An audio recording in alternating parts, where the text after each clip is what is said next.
अस्सलामु अलैकुम वरहमतुल्लाहि वबरकातुहू। ये आपके सामने जो चीज़ है शायद आप पहचान भी गए होंगे।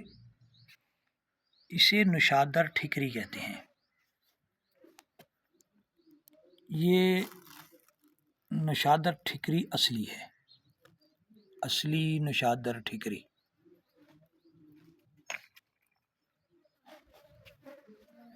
दो किस्म का आता है, एक मट्टी में लथपथ होता है, मट्टी काफ़ी इसके अंदर दाखिल हो चुकी होती है। एक थोड़ा साफ भी आता है।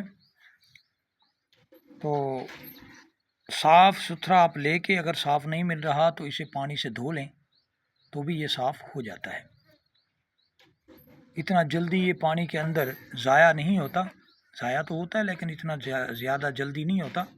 इसे पानी के साथ साफ़ करके खुश्क कर लिया जाए तो ये ज़्यादा मुफीद होता है, क्योंकि खाका मट्टी जो इसके अंदर होती है, ऊपर लगी होती है, धुल जाती है, ये साफ़ हो जाता है। कपड़े धोने वाला जो बुरश है उससे इसे साफ़ किया जाए तो ये जल्दी साफ़ हो जाता है। ये एक नमक है, ये शोरे की तरह की एक चीज़ है। गैर साफ शुदा नुशादर को नुशादर काफ़ी कहते हैं, जो डंडे वाला होता है। ये साफ करके बनाया जाता है। सफ़ेद रंग, ज़ैका शुरीला, मिजाज गरम दर्जा सोम और खुश्क भी दर्जा सोम। खुराक 2 रत्ती से 8 रत्ती तक इस्तेमाल किया जा सकता है। ये जाली और मुहल्लिल औराम है, बलगम को कंट्रोल करता है, मुहर्रिक जिगर है, जिगर को हरकत देता है, और मुदर बौल है। जाली होने की वजह से बतौर सुरमा भी इसे इस्तेमाल करते हैं फोला के लिए। जिन आँखों में फोला हो, बतौर सुरमा इसे बारीक पीस कर आँखों में 3-3 सलाई सुबह शाम लगाते हैं। और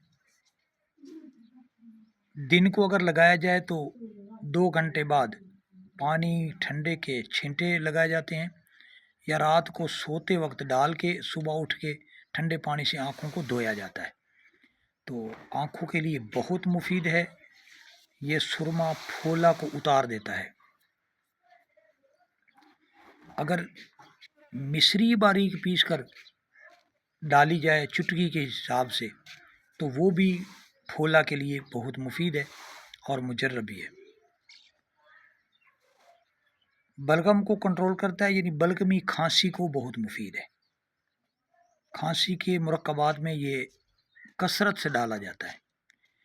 दमा की दवाइयों में भी ये इस्तेमाल होता है। और तिली का बढ़ जाना, तिली का सूज जाना, उसके अंदर पानी पड़ जाना, जिगर सख्त हो जाना के लिए भी बहुत मुफीद है। पेट में अगर दर्द है, जिसे दर्द शिकम कहते हैं, सूली शिकम कहते हैं, उसके लिए भी बहुत मुफीद है। यरकान की दवाओं में भी इसे इस्तेमाल किया जाता है, इसे सफ़रा कहते हैं। यरकान सफ़रा के लिए नाफे है। हब्बे कबद नुशादरी इसका मशहूर नुस्खा है, आम स्टोर से मिल जाता है।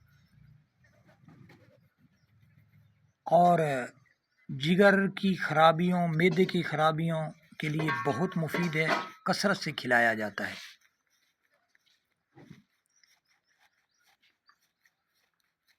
ये इसकी पहचान है, आपके सामने है, आप इसे तसल्ली से देखें और फ़वाइद हासिल करें। दुआओं में याद रखना, अपना ख्याल रखना। इजाज़त दीजिए। अस्सलामु अलैकुम वरहमतुल्लाहि वबरकातुहू।